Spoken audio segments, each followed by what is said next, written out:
calling all my jewelry makers out there who have zero interest in growing a full-time jewelry business. This episode is for you. Hey there, I'm Tracy Matthews. I'm the Chief Visionary Officer of Flourish and Thrive Academy, and I help jewelry business owners launch, grow, and scale successful businesses that are aligned with their vision of success to 5, 6, and 7 figures and beyond. And so if you're someone who is thinking about starting a jewelry business, or you really want to develop a robust side hustle, or you're ready to go big or go home, you are going to love this podcast and this episode. Today, I'm interviewing 2 of my favorite people in the world, and also 2 of our killer coaches over here at Flourish and Thrive. Chelsea Farmer of Horse Feathers Gifts and Dawn DiGesare of Metal Clay Buffalo and Devoria Jewelry.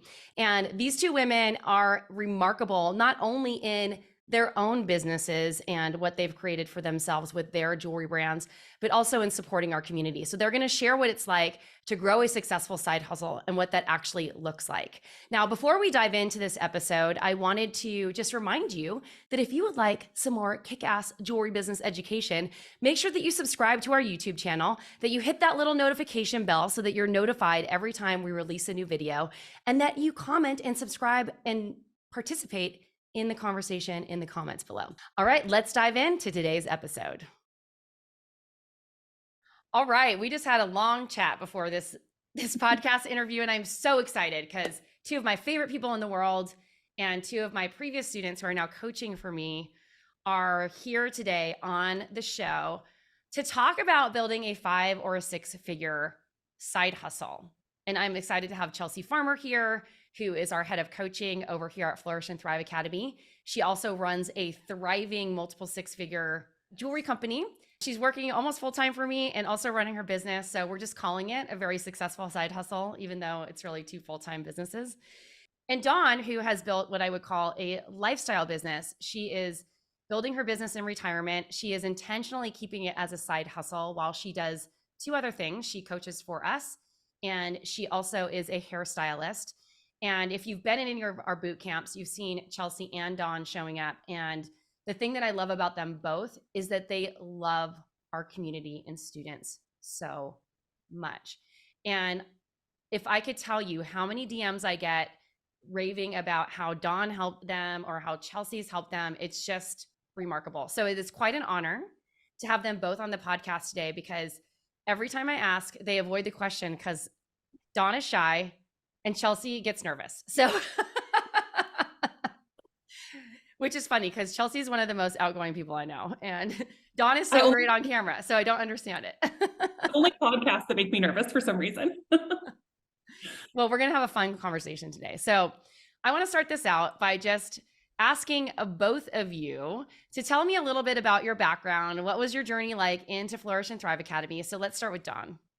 Oh, geez. So being a hairstylist, I knew that I needed to do something for my retirement that did not require me standing on my feet 10 to 14 hours a day. And so when I started jewelry and I was selling it at the salon, I thought, this is crazy. People were buying it like nuts. And Dennis and I talked about it, and we thought, wouldn't it be fun to travel doing shows? And that's when I started thinking seriously about, my jewelry business.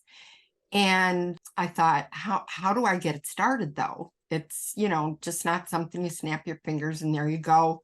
Is there some kind of model out there? And I thought back to how did I start in the hair business? And I took about 18 months to grow my business. At the time, I'm an independent contractor still to this day. And I thought, what did I do back then that I built it so fast, much faster than most people? And I took this $100,000 stylist course. And it was like 3 hours long. Wow. Yeah. And this is going back probably sometime in 1980. Oh, wow. So was it like DVDs? No, it was live because they didn't really do things on DVDs and stuff. It was just really weird. And I went, and it was probably like a 3-hour thing that I sat through, and I came home and, they gave you the workbook and I did all the things. I implemented everything. So when I was thinking about growing the jewelry business, I said, I wonder if there's something like that out there. I've never even told you this, Tracy. No, I love it. And so I started researching, and Flourish and Thrive kept coming up, but I was a little skeptical because it was 2012, I think, Yeah. back Early then. on. And it was like, I don't know, you just didn't buy things off of the internet because you didn't know if they were shady or what, right? And you weren't around that long. So there wasn't all this testimonial going on. But I started listening to you and Robin, and I thought, I have to like do this. And that's when you started the launch of laying the foundation. And I talked about it all the time, on the phone with my brother, telling him all about it. But I did not want to invest that much money in myself. I thought, this is crazy. I don't even know these people, giving money to the internet back then. We really thought about it. And my brothers paid for it I love because that. I did so much for the family. And that's where I started my journey with laying the foundation in Flourish and Thrive Academy.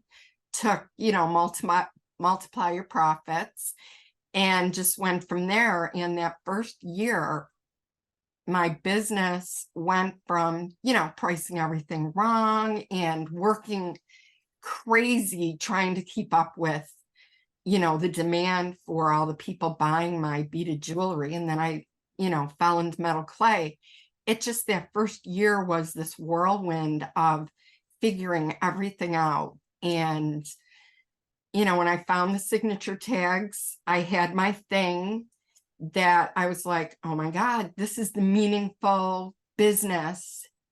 And I just started applying all that I learned and laying the foundation to that business.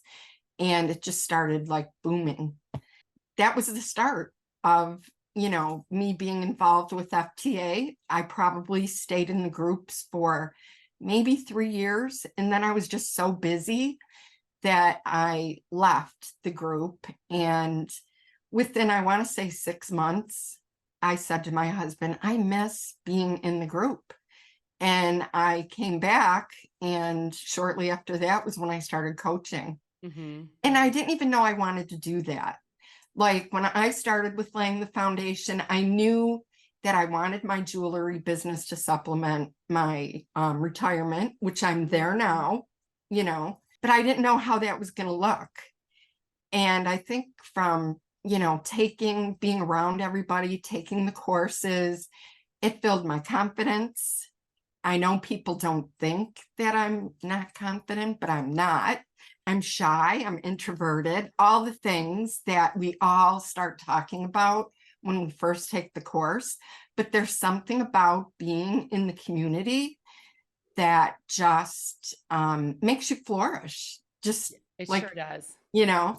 And you become this person, and you realize that there's more out there in the world than being, a mom and a hairstylist, or, somebody making jewelry on the side. Like, you can really have this business that supports your lifestyle, whatever you want it to be. That's it. I'm going to stop I talking love that. now. That's I could keep amazing. going on. I love it. And thank you so much. I mean, I'm so glad that you came back and that you Yeah. missed it, and that started your journey. I mean, that was years ago. That was probably like 2015 or 2016. Yeah. A long Yeah. time ago. It was around We're so good, you can't 2016, stay I away. think. Yeah. It's the truth. It's like, I don't know, there's something about being in the community full of people who, not that we all think the same way, because we all have our own thoughts and our own way of doing things, but we understand what each other are going through, and we're so willing to help. That's the other thing. You have a way of including people, not excluding them or making them feel like somebody's going to steal my ideas. Oh gosh, no. And there's so much of that out there. So it's just really a nice environment to be around. And I missed it. And I didn't leave for any other reason other than I was so busy because of, you helping me. Your business got so busy, you didn't have time. I know. You know, it's funny. You mentioned the copycat thing. That's been something that I've been like, I don't believe in living in that place of scarcity. And the interesting part is, we are, and I'm going to keep this really brief. I'm not going to say too much, but we've been completely knocked off by another coach who's like basically selling our program as theirs. And Chelsea kind of identified this a couple of months ago, and she's like, the webinar is exactly the same. Like all this stuff. We'll keep that out. Like, I don't want to foster that energy. But the one thing that I will always say is that good people who have good intentions, who are here to really be like business owners with longevity, if they're copiers, they're never going to last because they'll end up being like a one-trick pony. And so I've always built this company. You know, it's like, fine, go buy something from someone who has never really done more than had a 6-figure business. That's fine with me. I've built 7-figure companies. Like if you believe in someone with stock photos on their website and like no testimonials with proven businesses, that's fine for me. It is a little irritating because like, you know, we have stuff going on, but at the end of the day, to me, it's people who consume themselves with stuff like that. It prevents them from actually growing their business. And so it's kind of like a wash, rinse, repeat, move on and like focus on the next thing instead of that type of thing. Yeah. That was a little bit of a tangent, but also I think an important thing to share. Chelsea, tell us a little bit about your journey, because I met you in 2012 through Jennifer Serrallo. I think we met before you even launched Laying the Foundation. That's right. I met you through Jennifer Serrallo because I was mentoring Jennifer and well, actually, long story short, Jennifer was about to get engaged. She reached out to me for an engagement ring. That engagement actually ended up falling through. She didn't get engaged to that guy. She had started this jewelry company and she told me, oh, well, this girl, Chelsea from Horse Feathers Gifts is helping me. And I was like, cool, that's awesome. And so we got connected. And then eventually you ended up taking Laying the Foundation. You were one of the people who took it where I'm like, I'm not really sure that she needs it, but you still learned some stuff. And anyway, because my business started in 2009 and I was young, much younger, and was very excited to say yes to everything. So I got myself into situations where I was like the opposite of Dawn, the complete opposite. Dawn was like, let me get a structure in place first. I was like, let me say yes to everything possible. And then get myself into these huge situations where we were like on national television and having these big retailers reach out to us. And I had no idea anything about like wholesale. They were asking for line sheets. They were asking me these questions. And I was just like, yeah, sure. That sounds great. And then I was like, what the hell is this? I was like, what the hell is this? I'm more like that, Chelsea. That's who I am. I'm like, pretend like I know what I'm talking about. I don't really know. How am I going to figure this out? Exactly. This is why we get along so well. As Marie Forleo says, everything is figure outable. And that's how I live my life. I'm like, we'll figure it out. But I had remembered that when I met you, you were already in the process of launching a course.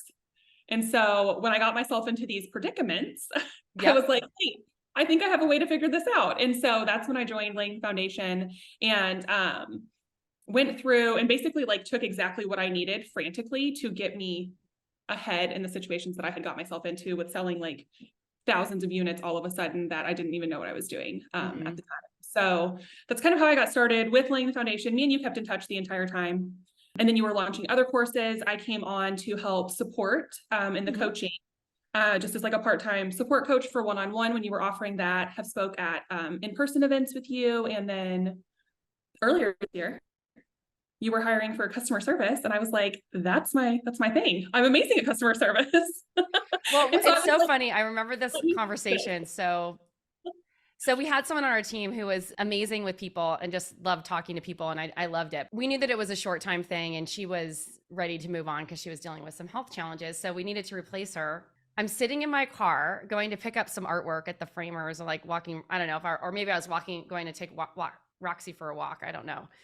But I'm like, Chelsea, like, you really want this job? It's like, you know, I feel like, you know, it's not just coaching. Like, why do you want a job? Yeah. I mean, I was kind of like, I'm like, is Horse Feathers in trouble? Like, I was like, I'm kind of bored right now, honestly. And it happens when you're creative. You're like, okay, I want to do something else, right? Like Dawn has 3 things going on because she also, like, we're all multi-talented and want to dabble in different things. It gets draining if you only do one thing. You need something to help fill your cup. Coaching is a cup filler. It's a cup filler. And also Horse Feathers is not in trouble. It's actually doing great. You mentioned to me, like, in a sidebar, and you can share whatever you feel like, that your business grew to like 7 figures at one point, and you had a retail store and all this stuff. And then some things changed in your life, and then you had a child and some things happened. Do you want to share what kind of happened there? Yeah. So I think it was in 2020, our business was actually like, had grown an insane amount. We had opened a retail store. We were hosting workshops in the store. We had only been in the storefront for maybe 4 months, maybe 5 months. And then my son got really sick and he got diagnosed with type 1 diabetes. And so we had grown, we had hired staff, everything was going great. And then my life kind of got turned upside down and I had to basically learn how to keep him alive again. I say it was like worse than having a newborn because when they're a baby, you're like, oh, if you just keep them fed and like they sleep and eat and everything's fine. But when you're a new mom, that's terrifying, right? But then this was a whole nother level because it was medically trying to figure out how to, like, his insulin, and you have to calculate all of his food. And there was just a lot more that went into it than I realized. And I was super overwhelmed because we had just opened the storefront and hired all the staff. We were still training people. I was supposed to be the one running all the workshops because that was like my part of the business. And so we basically took the things that were not the things that required me to, like, anything that required me to fully be the person operating it, we got rid of right away. Within like 2 months of him being diagnosed, just because it was going to be such, I mean, it's basically learning how to do life over again there for a while. He was only 4, so it's not like he knew what was happening. He was still home. Like, he worked in the studio. He went to the studio with me every day. The studio had a playroom in it because the kids came with us. And so it really was like a big lifestyle shift that happened. And because my lifestyle made such a different pivot at that point, we got rid of anything that was fully involving me. So the workshops went away. Our wholesale accounts, I decided to get rid of because those were the 2 things that were 100% involving me, relationally taking them on. And so we say we're back at 6 figures now, which is a happy place to be. But that's one thing about creating a lifestyle business is that if your life changes and you have to adjust your lifestyle, you can say, I built this for my lifestyle, right? And like, this isn't serving me at the moment. This is something that's draining me and that is actually causing a problem for the time being. And I can get rid of that and still have the rest of my business and how I want it to be. So thankfully we didn't have to like shut down the entire business. The girls that were already running everything literally took over the business for like almost a year and a half and did everything for me, which was really great. And then now we're back to a happy place. It's been about 2.5 years. Everything's good. Life's good again. And I do know if I wanted to get back to where I was, I know what to do to get back there because I built it previously. Right. So like, if we want to, we're getting ready to move studio spaces to a larger space right now. But if we wanted to get back there, I know how to do it because I have the tools in place. It's just whether or not that's the lifestyle that I want to return to. Right. So that's the thing about creating a business like this. Chelsea also lives on a farm and spends hours a day feeding her animals. Go follow her on Instagram because she posts pictures of furry cows, which is like very interesting. I love it.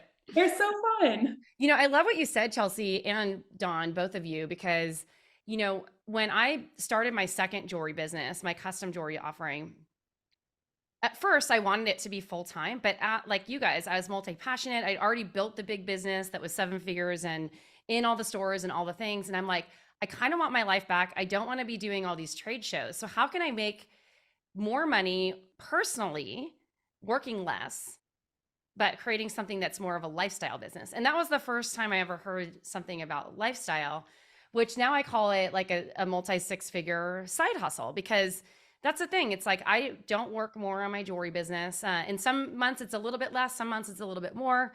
I've intentionally stepped back a little bit this year because we are restructuring the Flourish and Thrive company. So that's taken a lot of my bandwidth.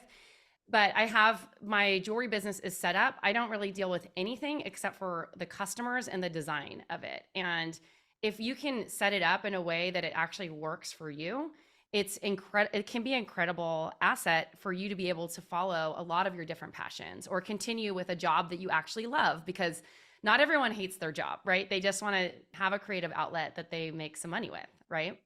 Okay, so I want to move on to some of the questions I have for you guys. And I know that we have a time constraint because we don't want this to be 3 hours, which would be super easy to do with the 3 of us. I was gonna say, it could go on that long. Now, I kind of touched on it, but why do each of you think that it was important for us to have a side hustle conversation? Because I'm always talking about growing a six-figure or multiple six-figure brand, but a lot of people don't think it's possible to have this lifestyle side hustle where they're making six figures, right? And still working their regular business, or making five figures, or, four figures, whatever it is meaningful to them. Dawn, do you want to go first? What was the question again? Okay. Why do you think this episode is important for side hustlers? You're working directly with our Lane Foundation students, so tell me. Yeah, well, I think there's a lot of people who are like I was, thinking about the future and how can I handle this, or they're just multi-passionate. They like I love working at the salon. I have no intention of quitting there. I'm only there 2 days a week, but there's a lot of people in our group that are, like me. And a lot of them feel like that's their bread and butter, is their job. And so if they turned their side hustle into a job, it's going to be too much pressure. So keeping it as a side hustle is more like you can work on it, but you don't feel like every single day you have to be there. And not that you don't want to hit numbers, but you're not so worried about, is this going to pay my rent as much as this is for the extras, whether you want to take your family on a trip or you're saving for a new house, something that isn't going to, devastate you if you didn't make money, so it's the fear of not having that paycheck coming in.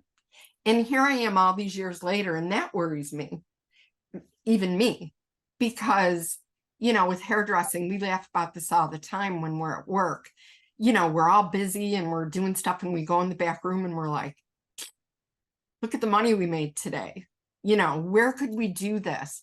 Where could we generate money like this and have fun all day long? So I'm used to, I spent all my money today, but I'm going to work tomorrow. I'll be rich again. And so that's the way we look at it. And so I think a lot of people think of their jobs in that way, like it's their security instead of, and having the side hustle, it can stay their passion and they don't have as many worries. Yeah. And I like what you said about, it's almost like for people who want to build a side hustle. I remember this brings to mind like Wendy Hively of Charlie Madison Originals. I know that you both know her. She's been in our community for a long time. She was also in our Momentum program and has taken some of our other programs. One of the things that she was very clear about, she has this business that is a six-figure business now. She does it on the side and she raises money for a cause that's really important to her, military families. And she has no intention of ever doing it full time. She started the business to honor her daughters, to honor her military background and her heritage and her husband and all these things, and to help send her kids to college. That was like the big thing originally. And now her children are adults, I think one of them, maybe Madison, is running the business. I might've gotten that wrong. Sorry, Wendy, if you're listening and I've got it wrong, just send me a DM. We'll make a correction in the episode, but not everyone has the same goals. And I know right now, like Jason says to me all the time, he's like, would you ever do a full-time jewelry business again? I'm like, I always want my hands in other things, like, because I love speaking, I love coaching, and I love podcasting and all these other things. So I don't know that it would ever be full-time for me again. I do want full-time income from it, but I don't necessarily want it to be like my only thing. So that's kind of like a good distinction right there. What about you, Chelsea? Why do you think side hustle conversation is important?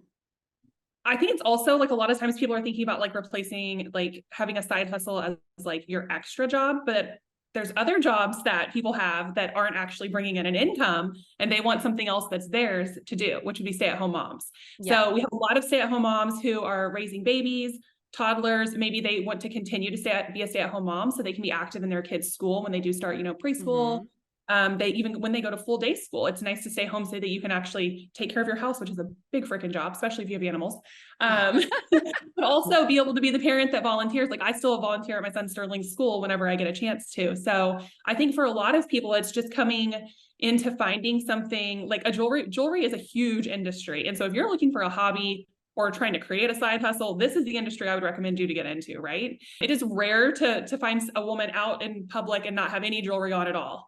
So it's something that pretty much everyone can be gifted, everybody can be wearing. And so I think a lot of the time when we as moms we give up so much for our kids. And so when we're looking like, what can I do? What can be something that can fill my cup and also provide income? What can pay for music lessons or dance lessons? Or, like Dawn said, add to the family vacation, and to feel like you have something that you just do for you that day. Right. And so I think a lot of the time a side hustle is not necessarily like just for extra income. It's also for actually being able to have something that's fulfilling in your life as well. And so I think when some people think about creating a business and you say like growing your jewelry business, they're like, oh, I don't want to do that, right? Because they're thinking I don't want a business, but really you just want to grow it to be a lifestyle business, which we talk about a lot, so that it's bringing in the amount of income that sustains the life that you want. It doesn't have to be bringing in, high six figures, millions of dollars. It can just be something like we said, that's just affording you, like you want to go get your nails done. You got a little bit of extra money to go do that now, right?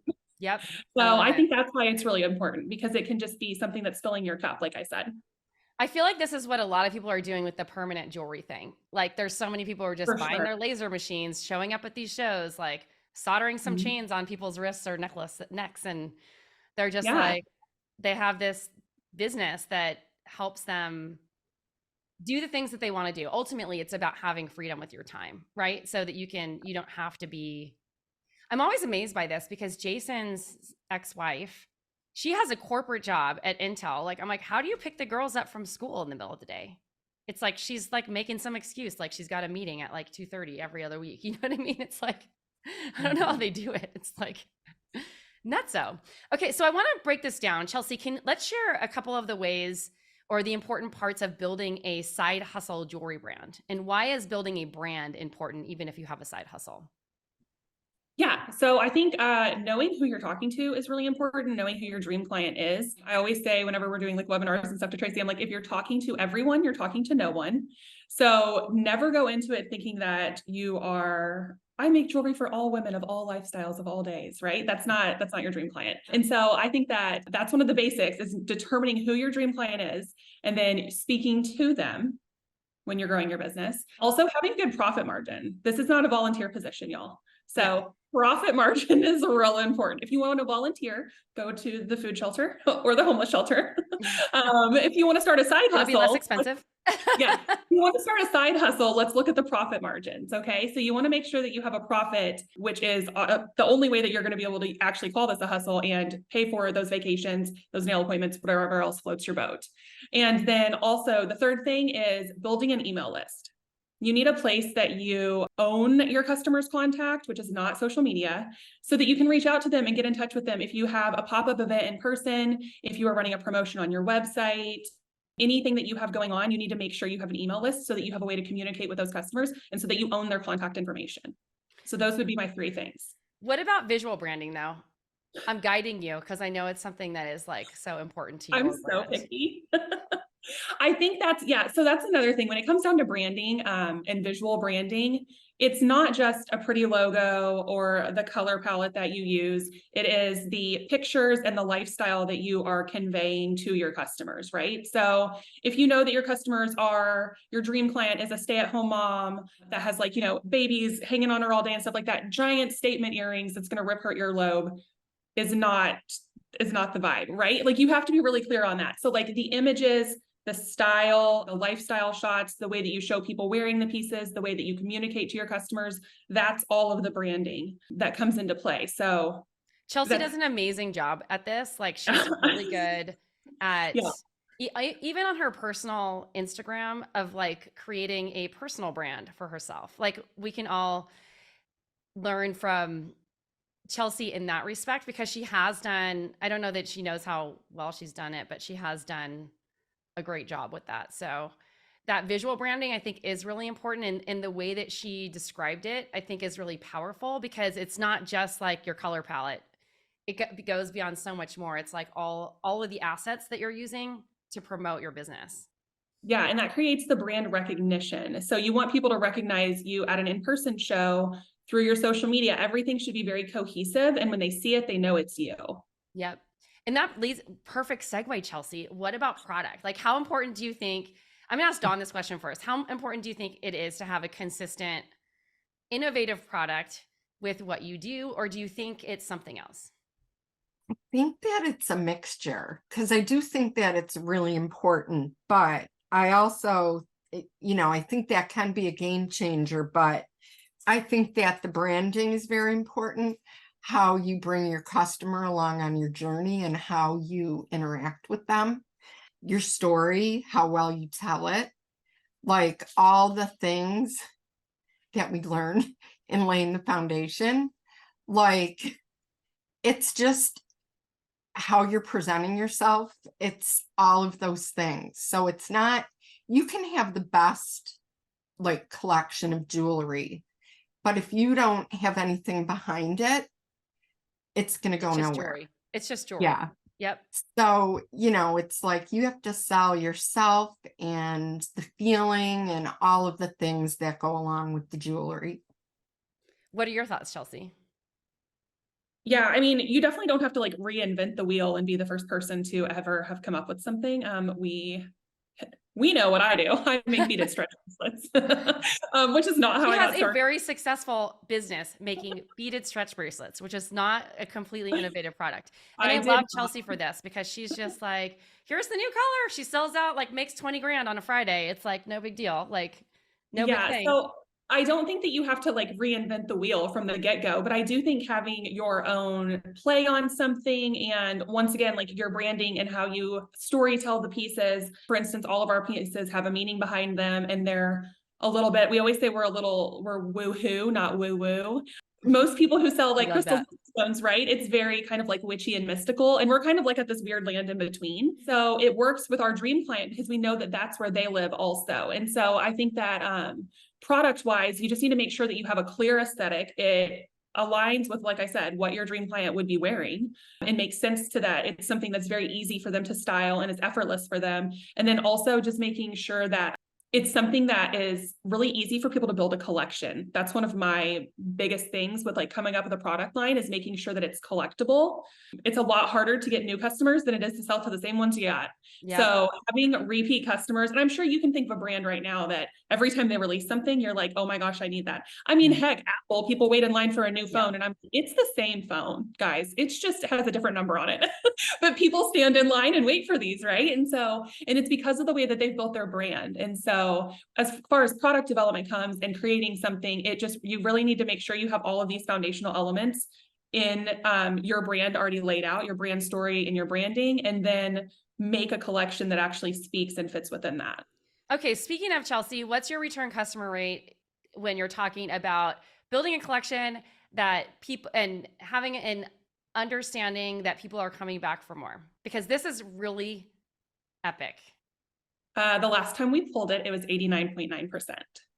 89.9% return customer rate. Like no one has that, you guys. And this is someone who has a very successful business. This is not someone who's selling like $10 worth of jewelry and it's like 3 people coming back for 89%. This is like there's a few more than thousands of customers coming back and repurchasing because of the brand that she's built. And this started 12 years ago. Like Chelsea, you guys, Chelsea works practically full time for me. Like her business is being run by other people, but because people love what Chelsea's created, like she just, puts out a product and it sells out. Like it's insane. Like, and that's what everyone wants, because it is 10 times easier to sell to the same customer than it is to sell to a new customer. And it's less expensive, like 10 times less expensive. Price, like way easier, but I don't know, 1,000,000 times easier. But what's interesting about that real quick is that a lot of my customers, they started purchasing from me back in 2009, 2010, when I had completely different products. I used to only make one-of-a-kinds back then. It was all handmade glass beads. And so I think if you create such a strong brand, no matter what you do and how you pivot, I mean, like I said, I was 21 when I started my business. Things are different. I'm different. I've changed. My style has changed. And so the pieces that I make are different. And those customers have stayed with me because of my personality and my branding and my storytelling and the way that I could design and create these collections. And so it can be something that just grows with you and evolves with you as you go. You don't set yourself in like a little corner and this is the only thing you can ever make. So, and I know Dawn's business has been like that too. She's pivoted also. Yeah. Awesome. I love it. Yeah. Okay, I'm going to make like a little bit of a pivot in the conversation and kind of circle back to something that we spoke about earlier, which is your dream customer. And I know that this is something that people get hung up on all the time. And so I want to pick on Dawn here, or ask Dawn this question, because she is helping people get off the ledge, off the like, oh my God, who is my dream customer ledge? I can't commit. What are some of the biggest hangups that people have with identifying a dream customer? Well, first of all, their pricing, because their pricing isn't right. They're attracting the wrong people to start with. Yep. When they're trying to do their dream client work, they're all over the place. Yeah. That's the first thing. Can I stop you right there just to like talk about this? Yeah. Here's the thing. A lot of times people price things based on what they can afford as someone approaching an artist, because maybe that's their current situation. Yeah. Instead of what people actually would value and pay for. And if you don't price it the right way, and this is not necessarily charging more for your work, it's pricing it in a way, because I have talked to designers and looked at their stuff and I'm like, this is way overpriced because the perceived value is not there. But so I don't want anyone to be misconstrued with just like charging more. It's not just that. It's about charging the price that the market will bear in a perceived value perspective. Like it has to align with what people are thinking in their mind. If you can figure that out and get it right, and that's where you really get the sweet spot of your dream client. And so a lot of people start with this dream client of like, it's an elevated version of themselves. And then as you start to refine it a little bit more, I was just talking, the interview I had before this was with Paige Barbie, and she was saying like, oh, well, I thought my dream client was this, but actually when I realized it, it's not someone like me, it's actually their parent. It like cleared up a lot, because the parent is the one who is buying the collectible items for their children or for themselves. So it was an interesting perspective shift. So starts with pricing, and then I want you to continue, Dawn. Sorry. Starts with confidence. Yes. Because they don't have the confidence to put themselves out in the world. So what they want, start off doing is they say, well, I don't want to do shows. I don't really want to talk to people. I just want to build a website. It's like, you have to put yourself out there. You have, whether you want to or not, you have to talk to people, start asking questions. Like there's a lot of things that you can learn by asking your friends. Like they might not be your exact dream client, but they might kind of fit, where if you ask them some questions, that's how you start building on who your dream client really is. Because it's not really one person, it's a combination of all the people who are shopping with you.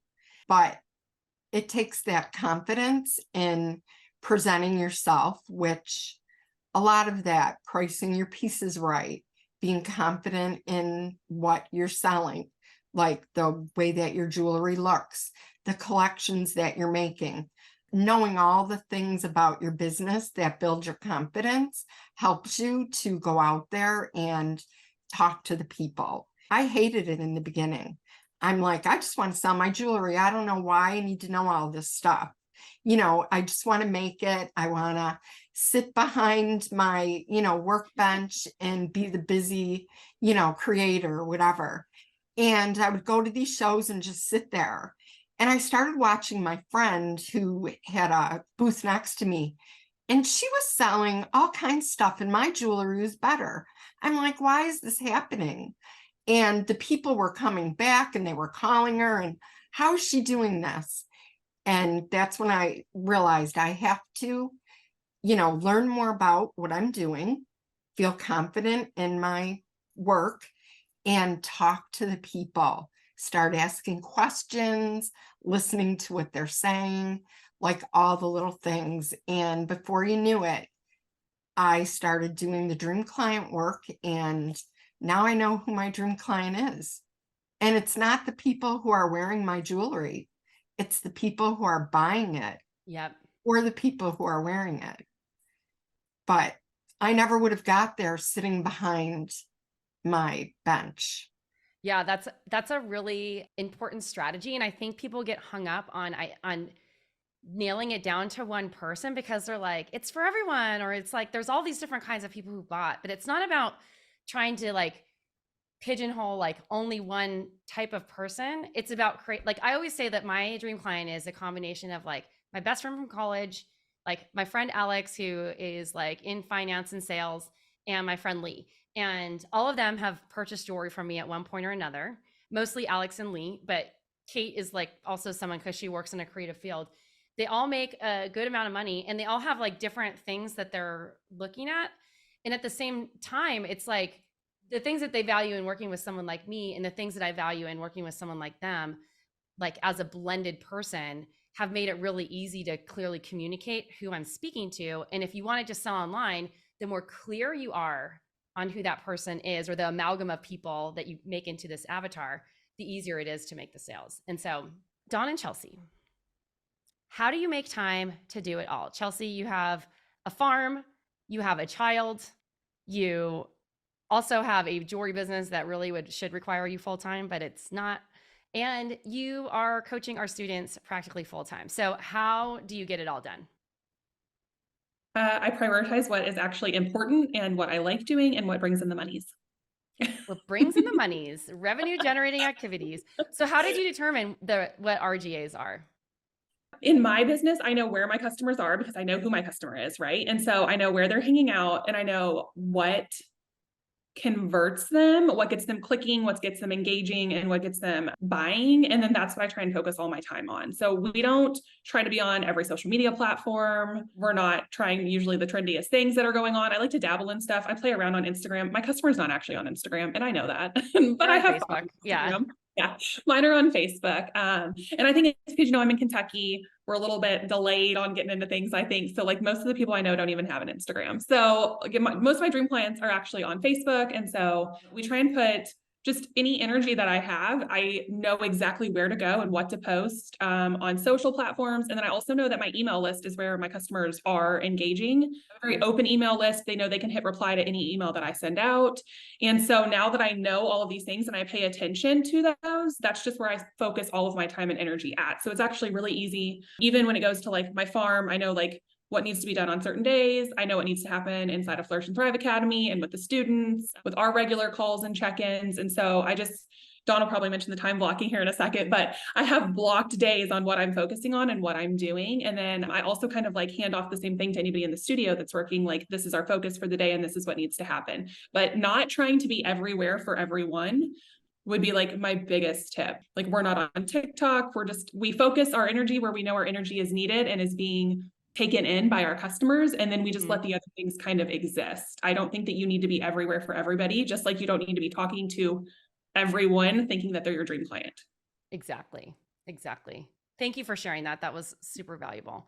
Now, Dawn, this question is really for you because, well, it's totally for Chelsea, but also for Dawn, because I know that you came about this in a completely different way and you learned a strategy from me way back in the day. And now it's like your favorite thing to teach. So why don't you talk about how to get it all in? Because time is like a huge issue for a lot of people, especially if they're trying to build a side hustle because they're probably working full-time somewhere else or they're a full-time parent, like whatever it is. Like, how do you get it all done? Well, the first thing is don't try to do everything all at once. Yes, So this is really important. If you're bringing something new in, wait until you're organized in the background. And that's kind of how I started. When I was babysitting a lot for 3 of my granddaughters at the time, they were younger. I had them probably 4 days a week and I worked 3 days. And laying the foundation came along and I'm like, where am I going to fit this in? And I took a look at my day, completely honest with yourself. What can you physically do? Because if you set yourself up to fail right from the start, you're going to fail. So I started back then laying the foundation 2 hours a day. I didn't care if I worked, and that was jewelry work. So I would put the kids to bed And I would be up till 1, 2 in the morning doing my laying foundation, listening to Tracy talking while I was making earrings and whatever. So I was really organized and focused about that. And, fast forward to now, I realized that there's a lot of people who don't know how to structure their day. And that's where I taught myself time blocking. I have a ton of books on, how to time block or, what to do with your time, that I studied it probably, maybe it was during the pandemic that I got really serious, seeing that the designers were having a hard time finding time to do all the things that they needed to do. So I started time blocking, and to me, that is the most important thing every day. Look at my calendar and I see what I have marked off, different colors. And because I color code everything, so I know where I'm going to be, how long it's going to take me, whatever. I do it on my iPad so that I can move stuff.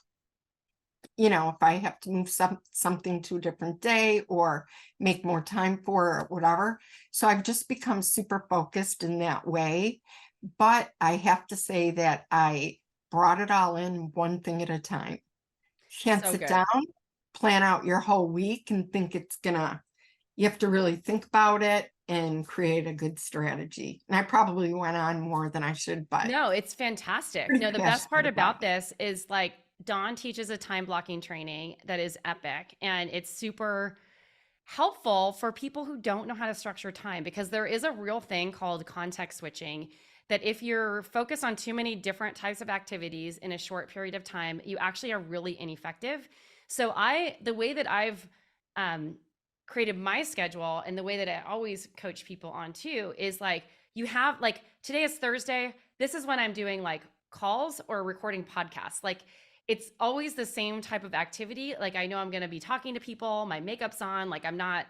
Wednesday, creative day. That's an open day where I get to choose what I'm working on. Monday, it's meetings. And so I have to have my business hat on. Friday is like freeform Friday, but usually I'm dealing with administrative work and things like that. And so if you can get yourself into that flow and understand like when you actually work best, when your brain is on fire enough, like that you actually can be productive, and you utilize that time in short sprints of time to get the work done, you will be amazed at how much you get done. The problem is most people aren't focused enough to actually do that, and then the time block is over and they haven't gotten anything done. So it takes discipline, but it really does work. I have one more thing to add. Yes. For any of the moms out there listening, my one tip, because I did build my business up to 7 figures when Sterling was a baby and was at home with me, do not do anything when your kid is taking a nap, or when you do not have them, if they're at preschool or something, that you could be doing with them. So if you know you can package orders with a toddler playing next to you, then do that. But if you know that you cannot answer emails or be soldering or sawing or something with a child in the room, then when they're taking a nap or they're doing an activity where you have free time, focus on that. You really have to think like, what activities can I physically do with a child with me, instead of feeling like you can't get anything done. So we've had shipping labels on, a little bit wonky on packages, and I just throw up some videos showing people that the kids were in the studio that day, right? So that really helped a lot. Yeah, that really helped me a lot when I was when I had my business and I had a child at home with me, was being able to allow him in there and do activities that were like almost mindless activities, like, sticker label type activities, when he was talking and, smacking a toy on me every 5 seconds. So yeah, and then they feel like they're helping their mom and they love it, and it's like an enjoyable activity for them, and it's fun. Okay, so we're going to wrap up this interview, but I want to ask you guys each one more question. What are you most excited about this upcoming bootcamp, masterclass, and laying the foundation launch series? Dawn, you go first. All right. Well, this is where I started coaching, was for boot camp. And so I get really excited about it. It's so fast and furious that I love the energy that's in it. And I love seeing the confidence being built while they're, Tracy, you always give some training that blows their mind every single time. And it's always different, but I love seeing that. I love the excitement of them. Like when I see somebody did join Lane Foundation, it's exciting for me because I'm like, oh my God, I'm going to meet somebody new. I'm going to watch them grow. And it's just going to be an incredible 4 months. At the end of the 4 months, they're not going to believe all the work they did. So it's just so exciting going into this because I don't know, it might be like my 8th or 9th boot camp that I've been a part of because sometimes we do a couple a year. And I'm always excited about it. I make time for it. I don't care what is happening in the background. My husband Dennis knows it's boot camp time. You know what, buddy? Sometimes I'm not going to get you dinner or you're going to go pick something up because it's just it's a great way to start the year. So good. And maybe Dennis will come and do like a little dance party for us. He definitely will. We love Dennis. Chelsea, what about you? Oh, during the boot camp, I feel like it's always good to see people who are not thinking that they can do it and then implementing some of the things that we teach in the boot camp, getting those big aha moments and then saying, holy crap, I can keep going and I can actually make this sustainable and make this work for myself in a program like Laying the Foundation. So in general, from the time we start boot camp until the time a cohort ends, I just love watching people in real time grow their business and get unstuck and realize like what they're actually capable of. I know it's really hard when you're starting a business by yourself, or maybe you've been doing it for a while and you didn't have a really good support system to start to feel kind of like, can I do this? Am I capable? And people really have like a negative mind talk. And like, it's hard when you don't have other people to communicate with and stuff. And so the boot camp is hundreds, if not thousands of people coming together that are all interested in the jewelry field, some wanting to start a business, some already having a business, and just seeing what they can actually do and what if they put their mind into it. And also if they have a little bit of support and encouragement and amazing coaches who can help them really grow on their journey. So that's my favorite part, is watching people grow in real time.